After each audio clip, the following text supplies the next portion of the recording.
Awesome. Travis. Awesome. Calling them out there. I said, on tap, Travis.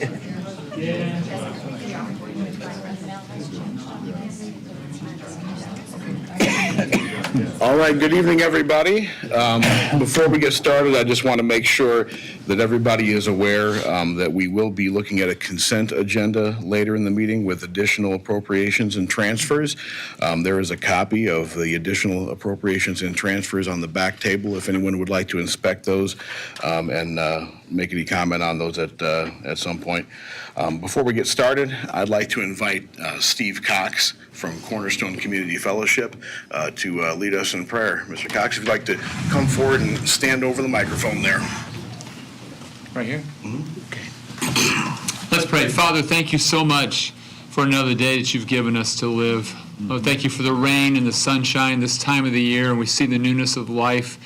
Lord, I thank you so much for this council, this group of people who are here to serve you this evening.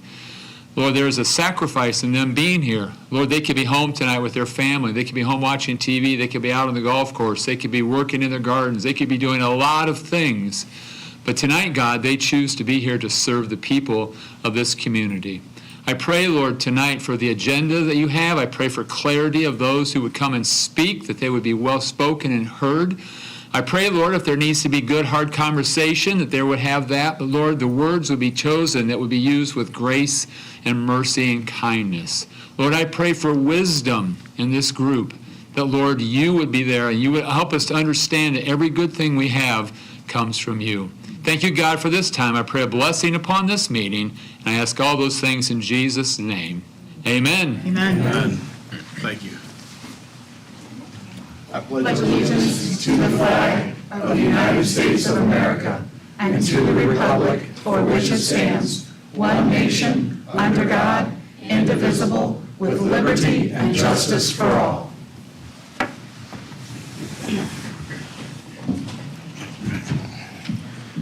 Chair notes that a quorum is present, and the regular business meeting for the Marshall County Council of this Thursday, March 14th, 2024, will come to order.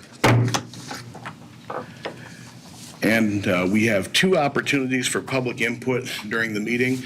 The opportunity now is for you to speak on any subjects which are on the agenda this evening. Later in the meeting, we'll take comments on any topic whatsoever. So are there any members of the public who would like to address the council on agenda items? And seeing none, we'll move on. And first item on the agenda is Sandy Garrison and Mike Miley with their quarterly report from the Marshall County Museum. That is. Good evening. Always a pleasure. Thank you so much. That makes me feel good.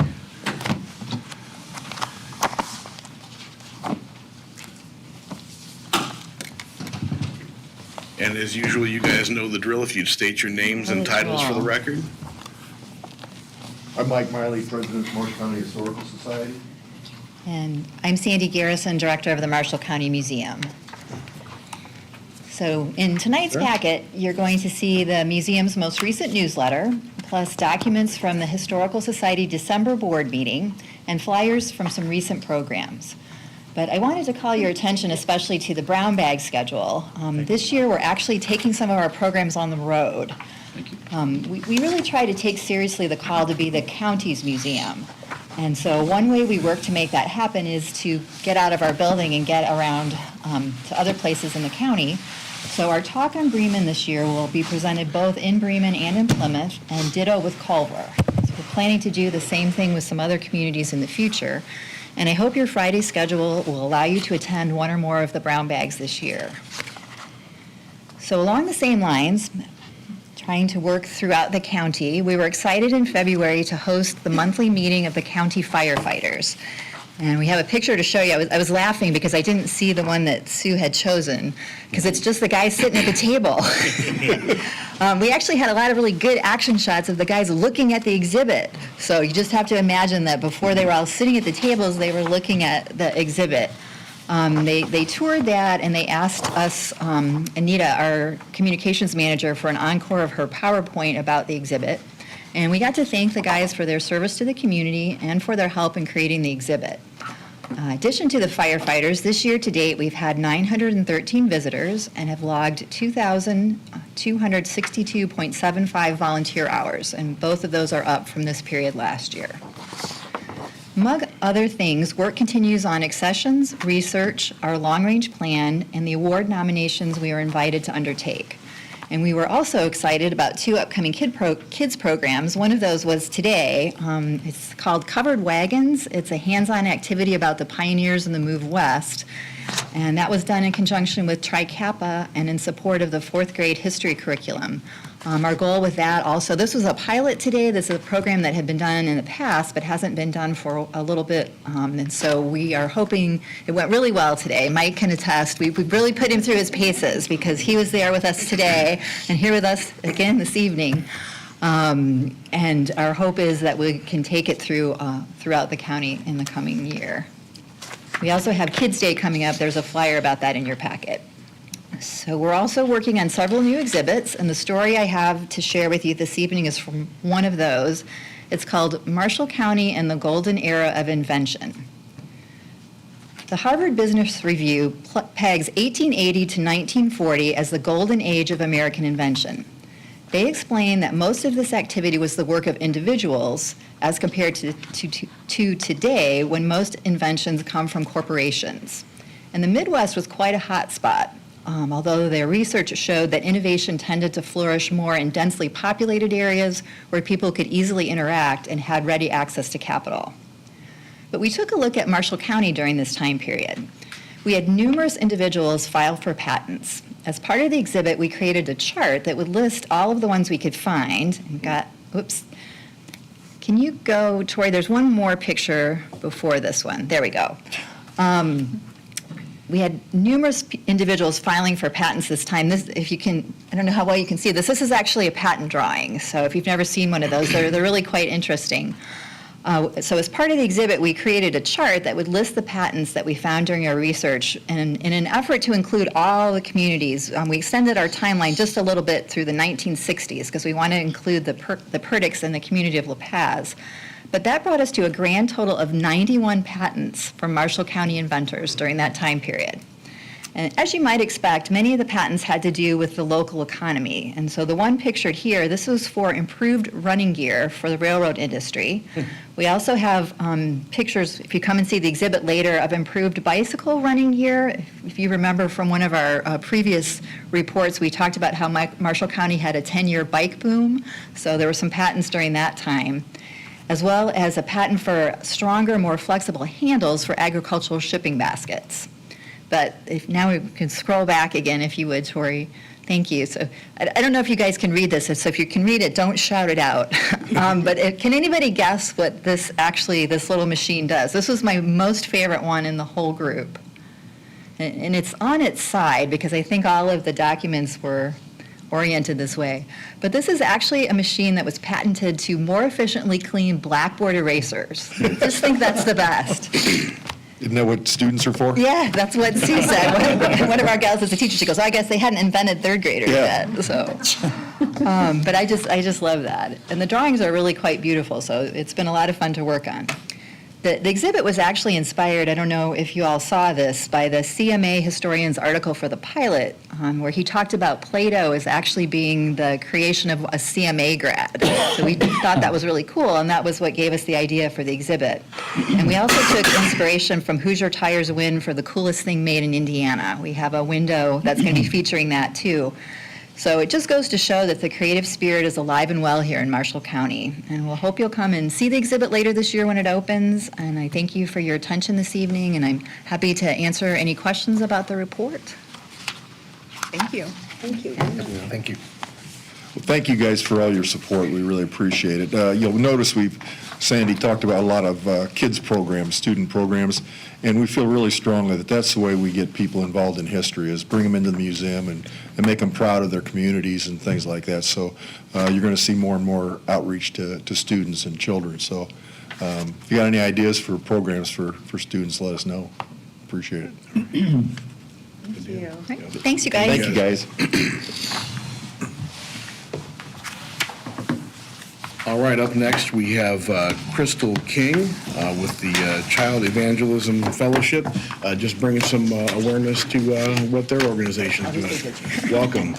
And if you could state your name and your title for the record, please. Okay, thank you so much. My name is Crystal King. I'm the local director for the North Central Indiana chapter of Child Evangelism Fellowship. So I do want to thank you all for allowing me to come and share with you today a little bit more about the work that we're doing with our community and with the kids, and about the worldwide work that CEF is doing also. I don't know how much you know about Child Evangelism Fellowship, but Child Evangelism Fellowship is the world's largest children's ministry. We actually began in 1937, and within a few short years, we went international. We were in several different countries. We were founded by a man named Jesse Irvin Overholtzer, and his heart was to see that every child had the opportunity to experience God's love. So we're currently in countries all over the world, and we have a very active ministry in every single state of the United States. So last year, the worldwide ministry of CEF actually impacted the lives of over 19.5 million children. Wow. We also trained over 439,000 people to do the work that we have been called to do. So we have a very active ministry happening here in Indiana, and in the state of Indiana, there are actually 9 active chapters. So all of the children that are reached through the ministry and the people that are being trained are all done it happens at the local level.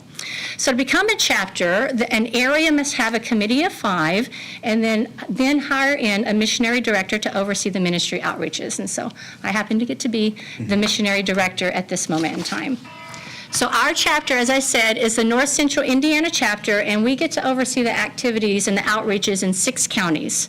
That includes Marshall, Kosciuszko, Pulaski, Stark, Fulton, and St. Joseph County.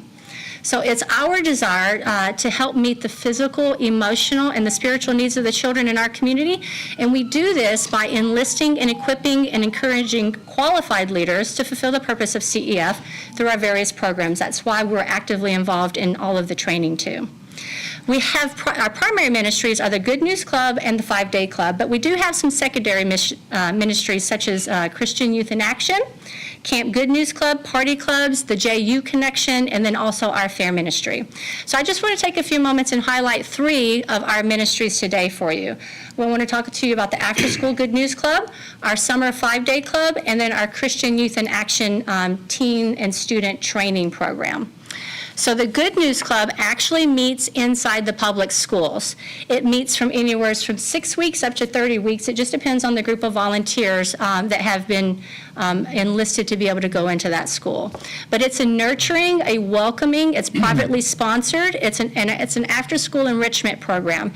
We offer training in morals and character development, leadership, citizenships, and we do it all from a biblical perspective.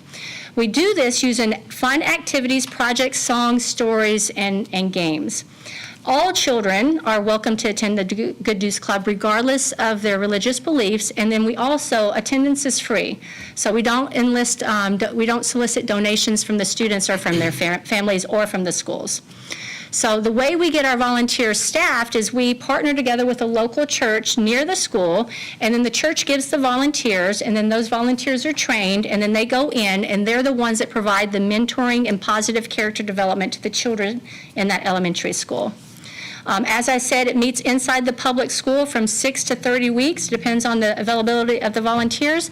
But the components of the After School Good News Club include dynamic Bible lessons, creative learning activities, inspiring missionary stories, meaningful songs, life-changing scripture memorization. We also have a time of small group mentoring, and then more. And so it's our desire to support our local community schools and to help them with that positive youth development. We want to contribute constructively to the programs that are already offered at the schools, and we want to help our children to become good citizens. We want to help them to lead more productive lives and also to do well on test scores. The Good News Club does take place, like I said, after school, but our second program I want to share with you is our 5-Day Club, and that takes place out in the community. Clubs can take place in neighborhoods, mobile home parks, city parks, community centers, and just about anywhere children meet. We include all of the same amazing activities inside the 5-day club that we do for the Good News Club. And as the name suggests, it is a 5-day club, so it meets consecutively for 5 days straight during the summer. Now, during the summer, we're very, very busy. We actually have 3 to 6 5-day clubs every single week of the summer for 7 weeks straight. Great. So you can pray for me and my family. I came home one day, and my husband had cleaned the toilet because I was gone so much. I kind of cried when that happened, but pray for my husband. But anyway, so it just depends on how many volunteers that we have for the summer, too. What we do is we train teenagers, and I'll share that in a minute. So it depends on how many missionaries, teen summer missionaries, sign up for the summer, and that's why it can vary from 3 to 6 clubs. If we have 2 teams going out, we'll do 6 clubs a day. Otherwise, we'll have 3 clubs a day. But this is where I want to highlight our third program, and that's called Christian Youth in Action. So it is a training program where we train teenagers or students actually from 12 years of age all the way up to college-age students. It's a 1-week training program specifically designed for them. And it teaches them how to effectively communicate the good news to children and how to minister to their needs. So the training, it's a 1-week training. It's held at Indiana Wesleyan University, but CEF staff, such as myself and from around the state of Indiana, we go down to the university and we work closely with the students who are attending CYIA to help teach them how to effectively teach Bible lessons and how to meet the needs of the kids in the local community. They also learn how to counsel children for special needs in their life and they learn how to lead a dynamic club ministry for children. So after the training, they come back to our local area, and then they put their training in action. We believe, and hope that you believe too, that it's vitally important to invest in the lives of our youth so that they can be equipped to make the difference in the world around them. Last year, over 50 students were trained last year, 70 the year before, in the state of Indiana on how to meet the emotional, the physical, and the social needs, and the spiritual needs of the children enrolled in the 5-day clubs. After that, they come back, and then we give them those tangible opportunities to put their training into action. So I shared with you the worldwide ministry numbers for CEF, but since I became the local director for the North Central Indiana chapter, we have physically been able to minister to the needs of over 14,038 children here in our local community in the 6 counties, and that's in the last 10 years. So as you can see, we're very active in our community, and we just wanted to bring awareness to what we're doing, and we want to encourage the community to reach out to our local chapter office and to see how they can get involved. We have a website that they can go online and look us up, which is www.cefnci.com. But I would like to share one way that the community can support the work that we're doing is they can attend our upcoming Bowl-a-thon fundraiser.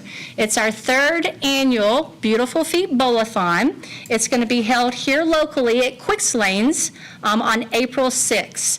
We have 2 times for them to register, a 10 to 12 or a 12 to 2. And actually, the Plymouth Community Schools are handing out registration forms to all of the students. So if you're going to register, I'd register soon because it could fill up fast. But we're going to have prizes and raffle drawings. I mean, we have a 1-night stay for 2, dinner for 2, and theater for 2 to the Blue Gate Inn Hotel in Shipshewana. But everybody's going to leave with something. So there's a lot of businesses in the community that's already donated. If you're a business and you're listening and you would like to donate, some of the prizes will be door prizes and some of them will be raffle drawings to bring in more money for the ministry. So I know I shared stuff with you last time I was here, but I also have our annual report that I don't think I had it prepared at the time, and then also a guide to the state of Indiana that actually shows all of the chapters in Indiana. So if you have contacts in other areas, then you can reach out and help them to get involved too. Crystal, thank you very much. You're so much on fire for what you do, and I really appreciate that because the youth is what it's all about. It is. I believe in it personally, you know that. Yes. We're a sponsor in the Quick Lanes that's coming up and the Bowl-a-thon, and I encourage everybody else to do that also. Appreciate you. Thank you. Thank you, Yes. Crystal. Yes, I was surprised. I didn't realize that you were on the county council. I'm like, oh, I know somebody. And I've already spoken to your dad or your father-in-law. Yeah. Were there any questions from the council before she takes off? She'll give you the information. You can ask hard questions. She's on it. We're going to be I get to be interviewed tomorrow by Tony Ross. Good. Match of 98. Point three. And then our CYIA students will be interviewed on March 29th. And I don't know if anybody's seen the paper. Our CYIA students were mentioned in the paper as well, so.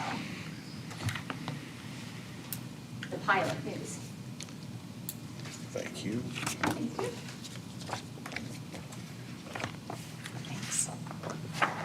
Thanks for coming. Thanks for coming. Crystal, thank you. Appreciate your work. Thank you. Well, thank you very much, yeah. Wow. All right.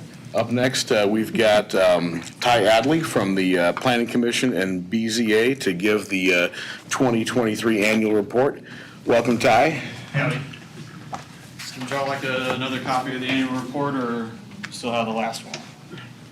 From last month? I think I'm good. Yeah. I'd take another one if you have Yep. Let's go. Thanks. Brought a few copies just in case. Thank you. Anybody else? I've got mine. Not with me, but I've got it. Sounds great. And you know the drill, Ty. Your name and title for the record, please. Ty Adley, Marshall County Plan Commission, Plan Director. We've got the annual report here for you today. Kind of give you a sneak peek last month. Back around to kind of flip through it. Just kind of give you some of the highlights in it. Jumping into the third page, it kind of goes through a review in relationship to the 3-year or the quarterly tracking over the last 3 years. And you can see that first and second quarters were down a little bit, and then we started to rise up in the third and fourth quarters themselves in the number of permits that were sent out. We've been pretty on par for the last 3 years, north of 1,000 permits, which back when I started, we were hovering around the 700, 800 permit count range, so we've been up substantially since then and growing.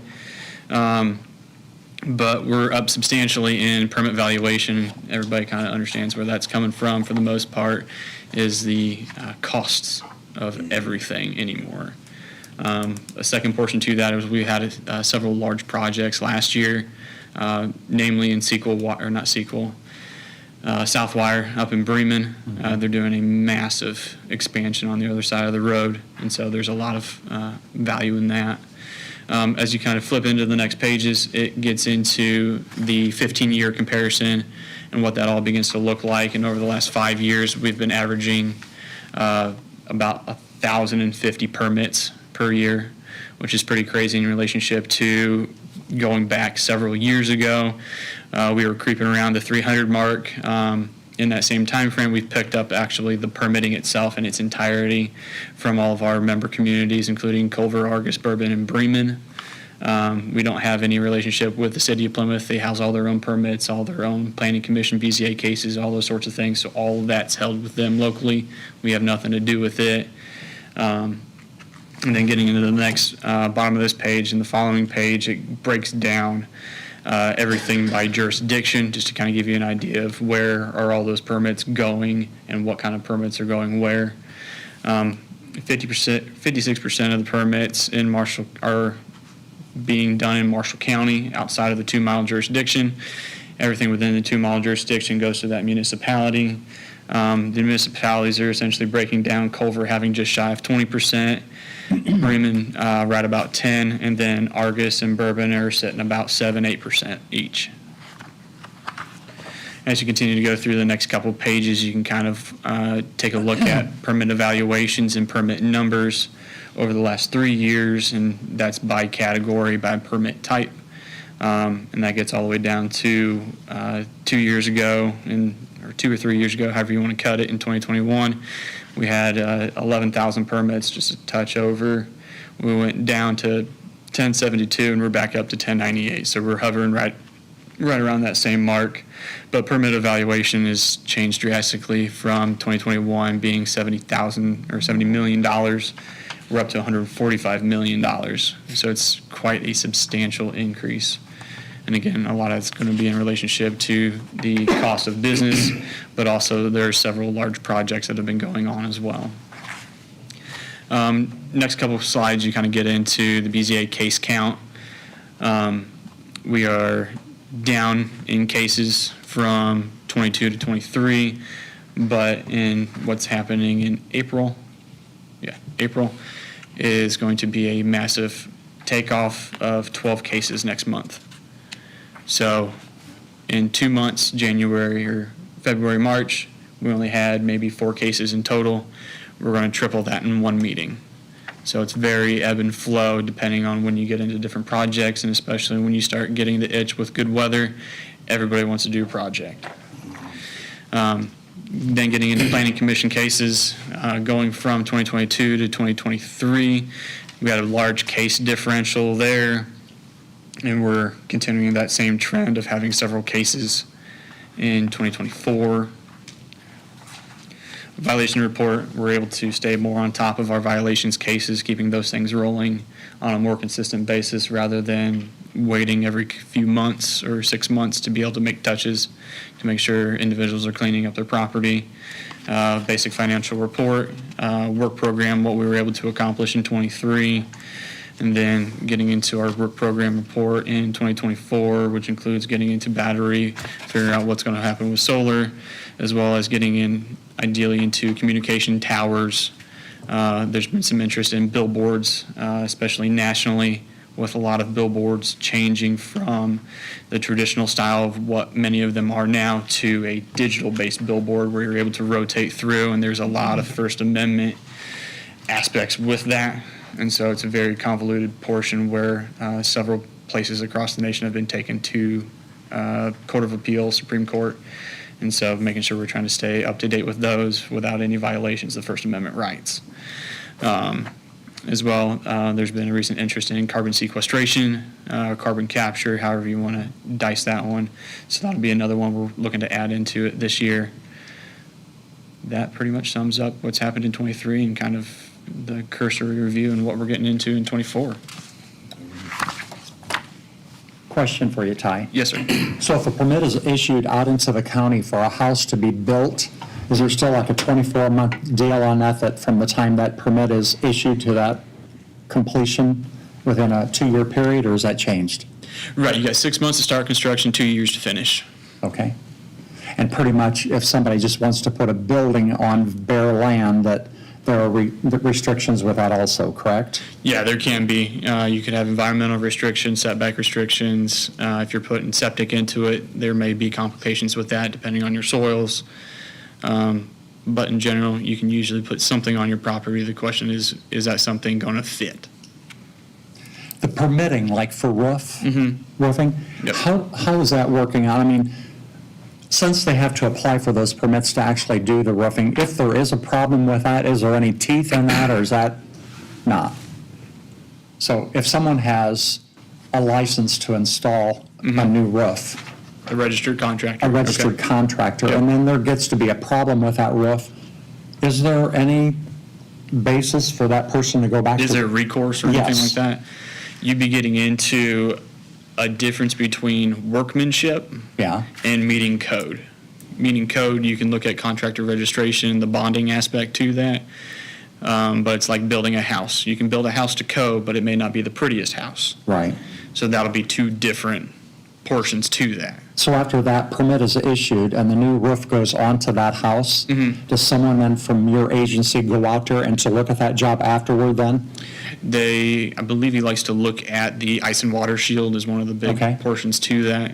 And it also relies on either the homeowner or the contractor, depending on how that's all worked out between the two of them, to make sure those different inspections are called in for. Okay. If you don't call us, we don't know. Then as it pertains to like septic permits and stuff, so if someone is licensed to do septics within the county, they would go through the health department then and take tests and stuff to pass that, or how does that work? Anything septic related is going to be through the health department. That's what I So thought. I'd defer to them for that. Thank you. You're welcome. Tori, can you scroll back to page 9 for me?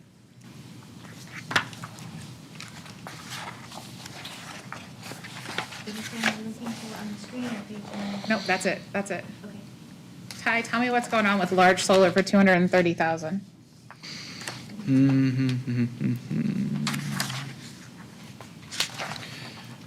Oh, like who would have done it? Somebody would have put in a larger facility worth $230,000 somewhere in the county. Okay. I don't know who it is. Is that? All I have is the same information this in front of year? me.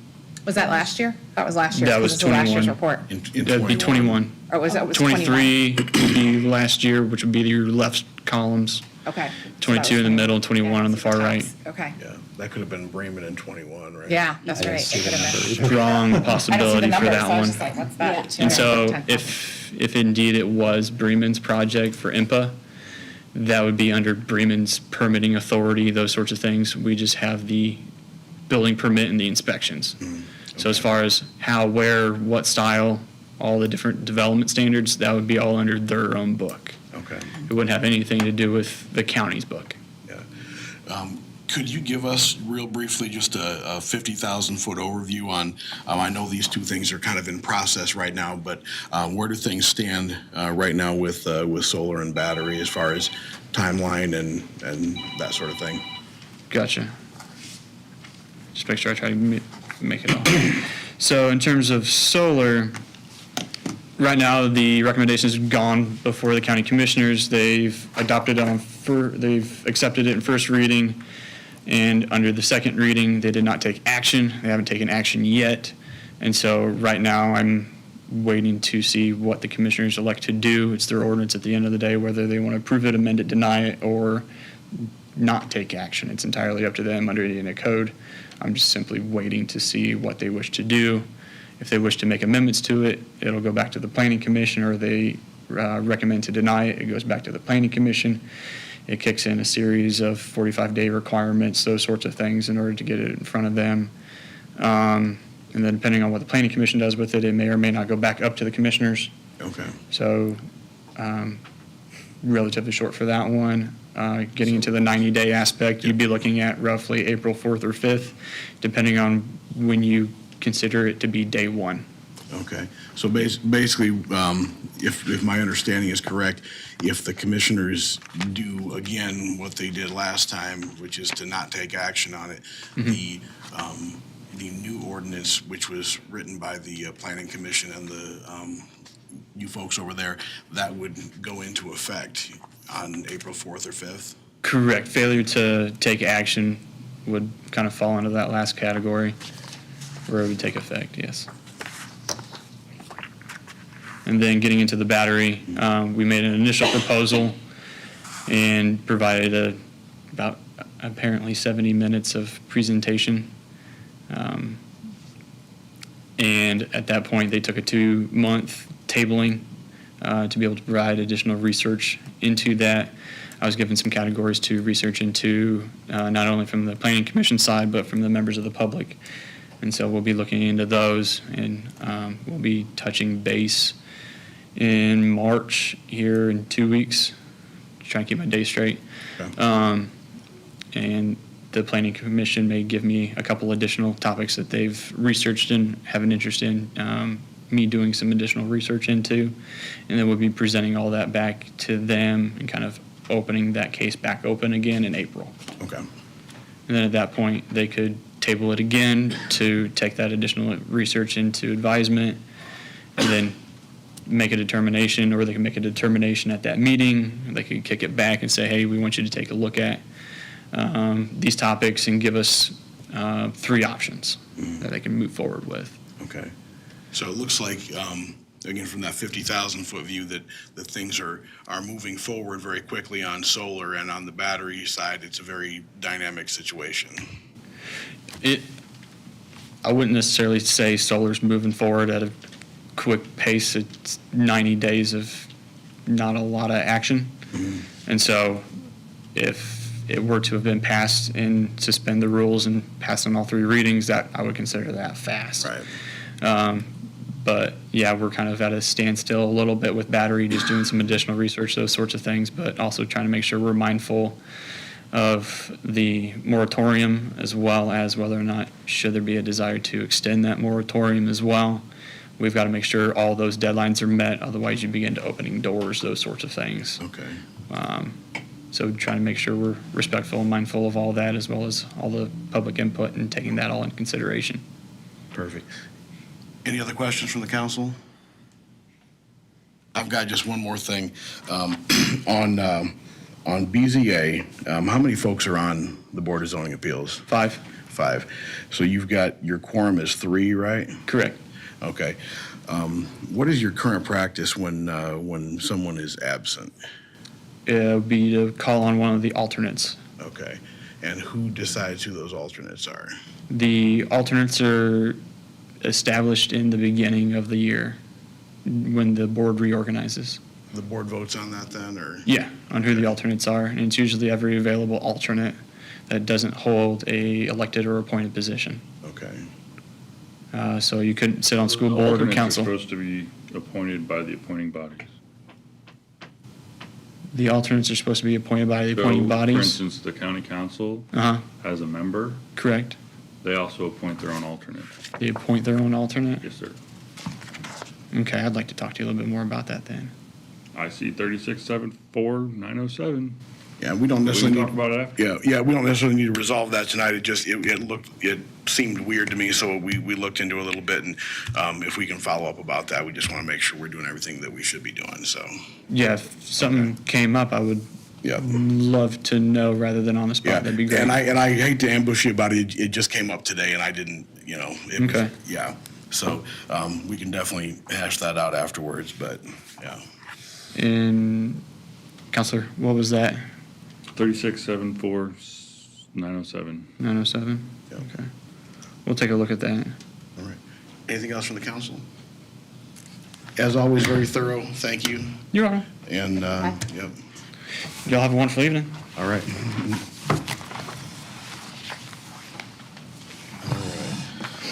Up next, we've got Commissioner Klotz from the Board of Commissioners.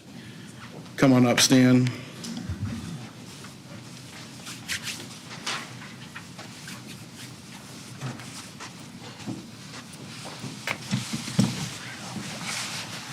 Stan Klotz, Commissioner District 1, and I'm here before you tonight. I suggested the last commissioner meeting that we're starting looking at decommissioning agreements and stuff, and I know there's being work done on the road use agreements with Jason at the Highway Department, but I think there's a lot of aspects to this, and I think the more eyes we get on this and difference of opinion.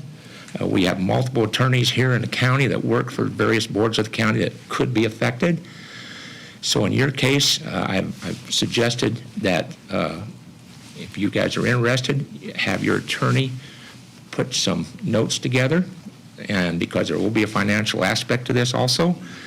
And when we call this work session, hopefully early April, we'll have our county attorney make a presentation. He's working on some things now. We'll have, if your attorney, you give permission to participate, because I can't ask him, he doesn't work for me, okay? So it has to go through you, get his thoughts. I'll let you guys work that out with him. And then also the unsafe building and basically grounds, because we could have an unsafe property. So, and they are willing to also participate and put some thoughts together. And my thought is this is just it's something none of us are used to. And I think we have 3 attorneys here in the county that work for the county that have a vested interest in seeing Marshall County grow and do the right thing. So I just thought the more, and nothing else is going to spur a conversation. Yeah. So I'm just offering you, asking you for your permission that, again, it'll be your call.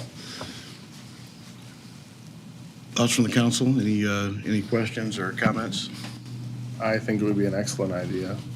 I agree with Stan. I think the more eyes on it, the better, and different perspectives. Well, and I will go some step farther. I want local eyes first. We may have to go downstate to get some help, okay? It could be a possibility, okay? But right now, I would rather have the local eyes start there and look at it and have a conversation from different perspectives to make sure we try to do the right thing, because this is very complicated. You're asking for Mr. Levin to be involved in the decommissioning agreements and just looking at these proposals, correct? Yes, I'm just asking for input if you guys so choose to have him do that. It can't be my call because he works for you, not me, not the commissioners. So that's why I can't just call him and ask him to do it. He has to have permission from you, would be my take on it. And I think it's a proper way to do it. I don't want to step on the council's toes. Well, I certainly want to thank you for your leadership on this issue, and this is the kind of collaboration that we've been looking to have on a number of projects, so I appreciate you involving us in this process. I'm certainly for that, and, obviously Marcel brings in some expertise from other counties that have done this before, so I would. And that was another thought of mine, too. He's been involved in these other counties. He's seen what's happening, and hopefully different people have different views and perceptions of what's going on. And again, I think it'll spur a conversation. That through that conversation, a lot of times good ideas come out. Nobody's got all the answers, Right. And so that would be my goal. All right. Do I have a motion?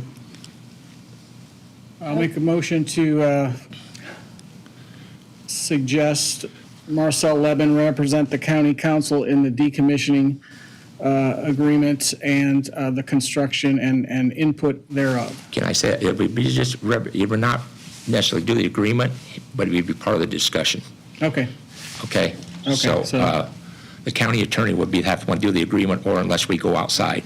So I'll alter the motion to make a motion to have Mr. Levin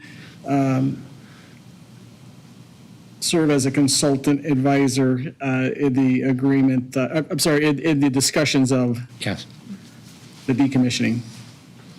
I would second that. All right, I've got a motion by Mr. Harmon and a second by Mrs. Johnson. Is there any discussion from the council? And hearing none, all those in favor will say aye. Aye. All those opposed, same sign. And the motion's agreed to. Thank you. And if it's okay, I will work through you and Marcel together. Okay. So I don't go around, overstep my boundaries. And when we get something put together, time frame, I'll contact you guys to see what dates work for you. Okay. Okay? Sounds good. Thank you. Thank you very much. All right. Up next, we've got consideration of ordinance 2024-4, parenthetical 3, establishing a new fund numbered 8115. That fund is a grant fund. Anything in the 8,000s or 9,000 series is a grant fund, just so everybody knows that. The jail sheriff's department had actually reached out, they had through the health department, state health department, to get a couple of washers and dryers for the jail, and they were awarded. So the additional for that is up under your consent agenda, but we need to set the fund up in order to move forward. Fair enough. Any questions from the council? Is there a motion? I move that we establish ordinance 2024-4, parenthetical 3, to establish Fund 8115 for the COVID-19 detection and mitigation jail. Second. All right, I've got a motion by Mrs. Cox, a second by Mr. Masterson. Is there any discussion? And hearing none, all those in favor will say aye. Aye. All those opposed, same sign. And the motion is agreed to.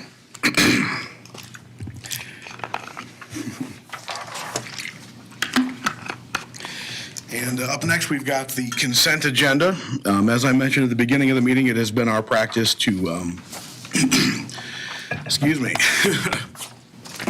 to consider additional appropriations and transfers of appropriations in mass, unless a member of the council would like to remove any specific item for individual consideration.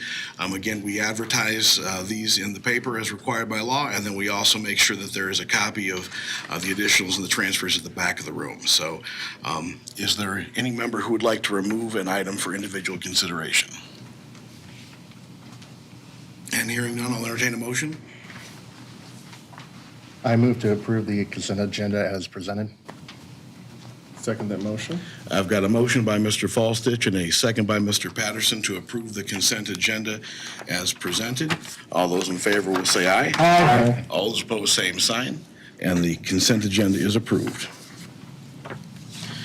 We've got ordinance 2024-10, parenthetical 2, amending the salary ordinance 2023-25. And this is, again, an ordinance. The Community Corrections is looking to replace a field officer with a part-time clerical position. That was not in the salary ordinance. It would actually be a reduction in what they spend.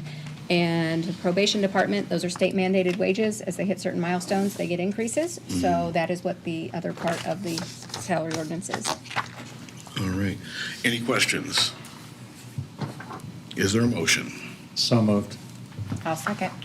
I've got a motion by Mr. Masterson and a second by Mrs. Cox to approve the ordinance as presented. Is there discussion? And hearing none, all those in favor will say aye. Aye. All those opposed, same sign. And the amendment is approved. We've got the minutes from our February 8th, 2024 meeting.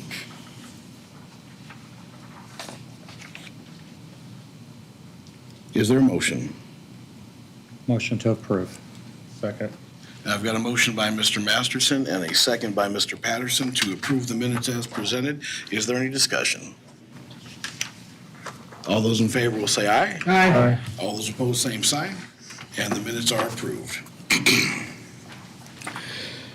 At this point, if there are any members of the public who would like to address the council on any topic whatsoever, you're very welcome, and I hope I can make it through this meeting. Yes, ma'am. Please feel free to come forward and then just state your name and address for the record. And the folks at home will hear you a lot better if you sit, so. Oh, yeah. Oh, don't worry, Yeah, I won't be 3 long. minutes, yeah. Sheila Gardner, 10660 Nutmeg Road, Plymouth, Indiana. And I just saw that 2-hour session with Marshall County 1, and having watched all the things with Hometown Crossroads and the Stellar program. I just want y'all to be aware and watchful of one thing, because when y'all are in this position, you tend to have servant hearts, which means you're the one that's always trying to help people out. You're going to take the offering. You're going to help everybody out. And that is a 501c. Be very careful about serving on one of the committees or something like that and then giving them money. It's like belonging to the Kiwanis and then, oh, the Kiwanis need this, let's give them money. And truly, the Marshall County Development Center, which is supposed to be bringing us jobs, the lady who does that regional, she is sharp. She is good. I really think if she had a contact in the Marshall County Development Center, we could get any money we need to make this place pretty. But I'm sitting here looking at, they talk about bike trails. We have women in the country that bring their kids to school, go to work, go to the grocery store, go shopping. They ain't biking anywhere, okay? I mean, it's just, and our whole weather does not set up for that. And you start closing off our town and doing all those things, you've made it inconvenient for our community. And bringing jobs in, which would be great, but when you use words like quality of life, you cannot legislate, fix quality of life. If I'm eating beans 5 days a week and I improved meat 5 days a week, I've improved my quality of life. If I'm renting an apartment and I buy my house, what you have to do is give them the opportunity to improve their quality of life. Those opportunities, you can't do it. And health, just leave that out. None of your business. If somebody wants to die, let them die. I'm sorry. So that, and I noticed it was in the wording on the Marshall County Development Center's webpage. It was on their webpage. And as a business owner, I have to tell you, if I looked at that, I'd go, whoa, what a commie little community. They're probably all related. I'll keep it going. You see what I'm saying? I'm just saying that is something I want you to be watchful for and considerate, because in your position, you have to protect yourself. That's all. Thank you, Sheila. All right, are there any other members of the community? Yes, sir. Come on up. My name is Steve Cox. I live at 4291 Michigan Road, Plymouth, Indiana. I'm the pastor of Cornerstone Community Fellowship. Our church is located at the corner of Maple and 1B. And I just want to say I appreciate how much they come out there and they grade our road on Maple Road. It's a dirt road, and they try their best, but it's just now become more of a berm along each side of the road. where and with all the water we've had over the last 24 hours, there's about halfway across the road, there's water just there. Our church is a growing church. There's also a business that's across over there, so it's not like we're just out in the middle of nowhere. I'm not here to complain or say I'm appreciative of what they're doing. I realize you guys got a lot going on. The road coming on 1B, I don't know when the last time they keep filling in all the potholes, and I'm not so sure it's just making it, I don't know, at what point in time is it no longer a road?